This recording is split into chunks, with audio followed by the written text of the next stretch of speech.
जनपद की सदर सीट की चर्चा तो हो ही रही, इसमें कोई शक नहीं। और हम ये भी बात करेंगे कि और भी लोग हैं रायबरेली जनपद में। रायबरेली जनपद की आवाम है, रायबरेली जनपद का प्यार स्वर्गीय अखिलेश सिंह जी का हमेशा बरकरार रहा। जब तक वो रहे और आज भी उनके दर्श में कोई भी खाली नहीं गया, मसीहा के रूप में उनको जानते रहे। और आज उनकी बहन पूनम सिंह जी उन्हीं के नक्शे कदम पर चल रही है। उनका भी समाज सेवा से जो लगाव रहा है, सामाजिकता से जो लगाव रहा है, वो सब आप देख रहे हैं, रायबरेली की पूरी आवाम देख रही है। हम ये बात करेंगे कि आवाम रायबरेली की किस तरह विधायक जी का समर्थन करती थी, बंद आंखों से समर्थन करती थी। और आज स्थिति कुछ ये है कि हम उस पर भी रोशनी डालेंगे। रहने वालों की बात करें रायबरेली जनपद की सदर सीट में, तो कहीं ना कहीं कुछ भूचाल सा आ गया है। ऐसे में आवाम की बातों के साथ साथ स्वर्गीय अखिलेश सिंह जी की बहन हमारे साथ मौजूद हैं, जिन्होंने हमेशा जब से शुरुआत की नेक काम किया। उनसे चर्चा है, कुछ सवाल हम आपसे पूछेंगे और कुछ नहीं पूछेंगे, इस बात का डर भी है। हमारा कहने का मतलब है कि हालात आप देख रहे हैं किस तरह के मैच हो गए हैं। सदर सीट आपके भाई साहब थे, इनका एक अलग रुतबा रहा है, काम करने का तरीका भी रहा है। आपके फादर स्वर्गीय श्री दुन्नी सिंह जी थे, उनका भी एक अलग रुतबा रहा है। अगर बात करें रायबरेली की आवाम की, तो हमेशा बहुत चाहत रही। अब आप भी आ गए, आपने भी आकर बहुत सारे नए काम किए, हॉस्पिटल वगैरह भी आप बनवा रहे हैं, अच्छी बात है। स्थिति किस तरह की खड़ी हो गई, क्योंकि आवाम आपके साथ भी जुड़ी है, किसी और के साथ भी आवाम जुड़ी है। कितनी जुड़ी है ये तो वक्त बताएगा, आगामी चुनाव सर के। मैं बहुत कुछ कह रहा हूं, आप मेरी बात को समझ ली। ऐसे में हम ये जानना चाहेंगे कि वही आवाम है, आवाम बदली नहीं, लोग बढ़े होंगे, लेकिन जो जनता का विचार है वो नहीं बदला। कितना जादू हमारे विधायक जी का रहेगा इस माहौल पर, क्या देखिए विधायक जी आपके मतलब स्वर्गीय अखिलेश सिंह जी, उनका जो जादू था उनके कामों के द्वारा था, कार्य के द्वारा था। उनको लोग इसलिए पसंद करते थे क्योंकि वो हर वक्त जनता के बीच में रहते थे, जनता की हर एक परेशानी में वो खड़े नजर आते थे जनता को। हमारे विधायक जी का रहेगा इस माहौल पर, क्या देखिए विधायक जी आपके मतलब स्वर्गीय अखिलेश सिंह जी, उनका जो जादू था उनके कामों के द्वारा था, कार्य के द्वारा था। उनको लोग इसलिए पसंद करते थे क्योंकि वो हर वक्त जनता के बीच में रहते थे, जनता की हर एक परेशानी में वो खड़े नजर आते थे जनता को, तो इसलिए उनका जादू चलता था। आज वो बात नहीं है, क्योंकि जो एक जनता को जो एक लीडर चाहिए, जो एक नेता चाहिए, वो जनता परेशान है कि मैं जाऊं किधर, कहाँ जाऊं, किससे कहूं, क्योंकि कोई सुनने वाला नहीं है। तो इसलिए जो इतने सालों में जो जादू भैया का चलता रहा है, वो जादू तो अब खत्म हो जाएगा। अच्छा, मैं ये मान लूं कि स्थिति कुछ और कहती है, हालांकि वो वक्त की बात है, वो भी वक्त आएगा। हमारा कहने का मतलब कि मैं जो आवाम है, मैं क्योंकि इसलिए जनता की बात कर रहा हूँ कि जनता उन्हीं को प्यार करती थी सदर सीट पर, बिल्कुल। और अब फिर जनता की इसलिए मैं चर्चा कर रहा हूं कि अगर आप राजनीति में आती हैं कि नहीं आती हैं, आएंगी तो भाई निश्चित है, बिल्कुल आऊंगी। और राजनीति में जब आएंगी तो वही प्यार जनता को आप में दिख रहा है। क्या लगता है कि जनता को वो चीजें आप आने वाले टाइम में देंगी जो विधायक जी देते थे? मैं पूरी कोशिश कर रही हूँ, बल्कि आगे करती रहूंगी कि मैं जनता के लिए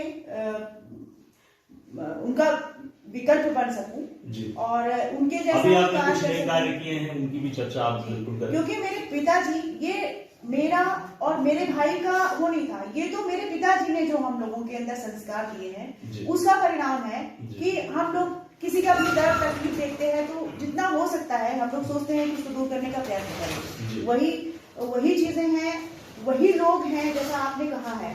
लेकिन जो इधर का है कि लोग उस चीज को महसूस नहीं कर रहे हैं या करवाया नहीं जा रहा है, या वैसे लोग मेरे जैसे जैसे भैया का था कि उनके पास आते थे लोग, डायरेक्टली आते थे। उनका कहना था कि आप किसी के सिफारिश से मत आओ मेरे पास, और आप डायरेक्टली आओ। डायरेक्टली उनसे लोग मिलते थे और उनका काम होता था। तो कोशिश करूंगी कि मैं वैसा ही, मैं सबसे कहती हूँ, अपने सदर से, लोगों से कहती हूँ कि आप लोग डायरेक्टली मिलिए, जो मुझसे हो सकेगा मैं आप लोगों के लिए हमेशा खड़ी नजर हूँ। क्योंकि चर्चा ये करना मजबूरी है कि 2022 का आगामी विधानसभा चुनाव भी है। ऐसे में कायस्थ समाज कुछ सोच रहा है। हालात विधायक जी जब थे वो अलग थे, आज भी मैं ये नहीं कहूंगा कि नहीं, लेकिन जो प्रॉब्लम्स हैं, जैसे हम बात करें रायबरेली के नगर पालिका की, सड़कों की चर्चा करें आप, बिल्कुल, हाँ। यहाँ की दुर्दशा की चर्चा करें, कौन जिम्मेदार है इसका? इसके लिए जनता खुद जिम्मेदार है, क्योंकि आप नेता ही वैसा चुनते हो जी। आप वोट दोगे तभी तो वो आपके वोट तो दिया, उन्होंने नेता भी चुना। हाँ, तो फिर नेचुरली कि कहीं ना कहीं भी नेता आपने गलत चुना जी, आपने नेता गलत चुना। अच्छा, बहुत सारी चीजें मैं आपको ये भी मैं बताना चाहूंगा कि जो मौजूदा वर्तमान नगर पालिका की स्थिति है, इसी पर थोड़ी चर्चा हाँ, बिल्कुल। तो लोग खिलाफ कर रहे हैं, क्योंकि विकास हुआ नहीं कहीं, विकास हुआ नहीं, विकास खुद लोग अपना कर ले गए, और जिस तरह विकास कर ले गए कि अब देखने की बात है, किसी के घर बन गए, किसी के बंगले बन गए, किसी के पास गाड़ियां आ गई, जो कल तक कुछ नहीं था, अमीर हो गए वो लोग।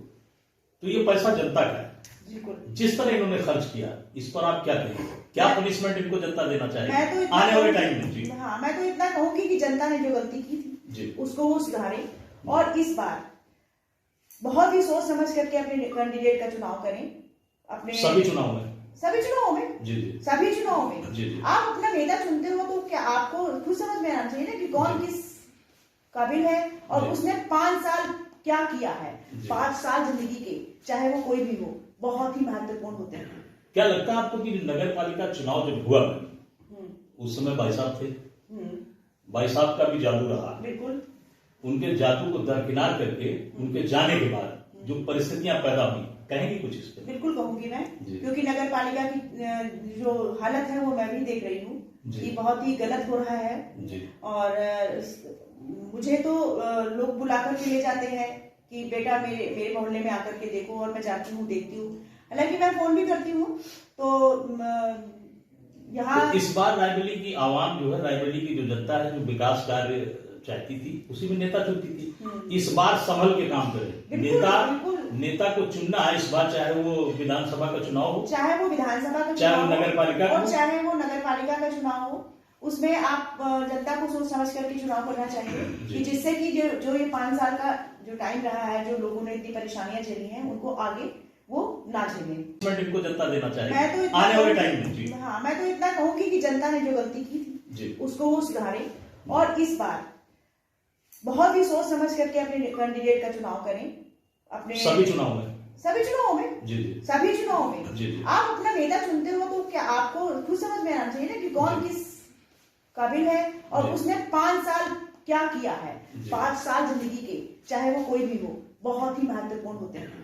क्या लगता है आपको कि नगर पालिका चुनाव जब हुआ उस समय भाई साहब थे, भाई साहब का भी जादू रहा, बिल्कुल, उनके जादू को दरकिनार करके उनके जाने के बाद जो परिस्थितियां पैदा हुई, कहेंगी कुछ इस पर? बिल्कुल कहूंगी मैं, क्योंकि नगर पालिका की जो हालत है वो मैं भी देख रही हूँ कि बहुत ही गलत हो रहा है, और मुझे तो लोग बुलाकर के ले जाते हैं कि बेटा मेरे मोहल्ले में आकर के देखो, और मैं जाती हूँ, देखती हूँ, हालांकि मैं फोन भी करती हूँ। तो यहाँ तो इस बार रायबरेली की आवाम जो है, रायबरेली की जो जनता है, जो विकास कार्य चाहती थी, उसी में नेता चुनती थी। इस बार संभल के काम करे, नेता को चुनना है इस बार, चाहे वो विधानसभा का चुनाव हो, चाहे वो विधानसभा का, चाहे वो नगर पालिका, और चाहे वो नगर पालिका का चुनाव हो, उसमें आप जनता को सोच समझ करके चुनाव करना चाहिए, कि जिससे कि जो ये 5 साल का जो टाइम रहा है, जो लोगों ने इतनी परेशानियां झेली हैं, उनको आगे वो ना झेलें, ना ही उसके लिए मतलब। फिर बात आती है, मैं एक चीज और कहना चाहूंगी कि नगर पालिका का जो चीजें हैं वो जनता बहुत गहराई से देख रही है, और उन चीजों पे उनका ये फोकस है कि आप काम नहीं करोगे क्योंकि अभी तक उनको एक विधायक जी जैसे नेता मिले थे कि किसी भी विभाग में कुछ भी गलत होता था, ठीक है, तो उनके पास लोग पहुंच जाते थे और वो उस चीज को संभाल लेते थे। अब आप खड़ी होंगी? बिल्कुल खड़ी होंगी। अच्छा, बिल्कुल। अगर जनता मुझे इस लायक बनाएगी, जनता मुझे अगर इस लायक समझेगी, तो मैं बिल्कुल खड़ी हूँ।